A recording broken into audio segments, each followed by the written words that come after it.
cannot stand up for other people's rights, why should anyone stand up for you?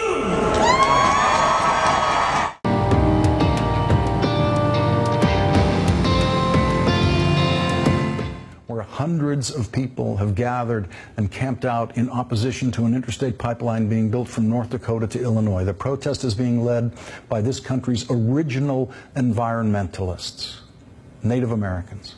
For hundreds of years, they were our only environmentalists, the only people who thought that land and rivers should be preserved in their natural state, the only people who thought a mountain or a prairie or a river could be a sacred place.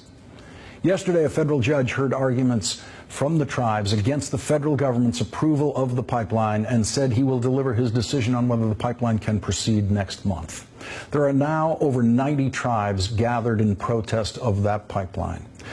That we still have Native Americans left in this country to be arrested for trespassing on their own land is testament not to the mercy of the genocidal invaders who seized and occupied their land, but to the stunning strength and the 500 years of endurance and the undying dignity of the people who were here long before us, the people who have always known what is truly sacred in this world. When you're a kid, you hardly think about anything like that. I mean, you know, when we played Cowboys and Indians, we always wanted to be the Cowboys because, you know, on TV, you see them and they're you know, they're always the good guy, you know, with the white hat and the horse and the gun and killing everybody and killing Indians.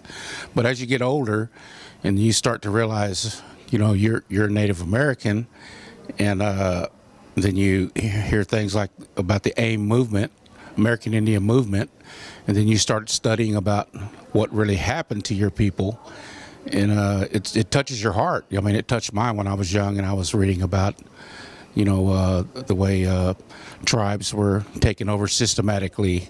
I mean, it was almost like the same pattern. Okay, I'm Peggy Larney. I am a full-blood American Indian, and I'm a citizen of the Choctaw Nation. And I am speaking on behalf of my American Indian people and the 565 federally recognized tribes.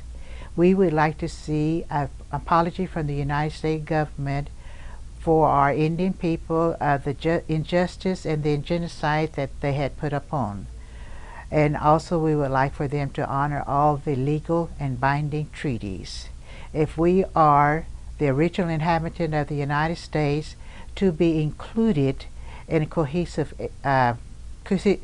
American, we need to be at the table. If we talk to each other, not our government representatives, not the heads of great corporations, but just common people, if we can talk freely to each other face to face and speak honestly with each other, that is the key to finding a way for us to live in this world peacefully. And nothing less than that will accomplish it. That ultimately, that's the solution. We have to know each other. We have to speak to each other.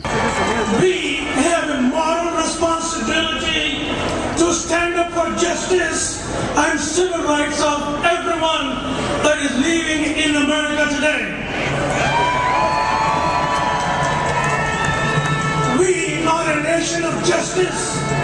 We are born to be just. We are conditioned to be just. And we have to guard ourselves to be just. We cannot stray away from justice.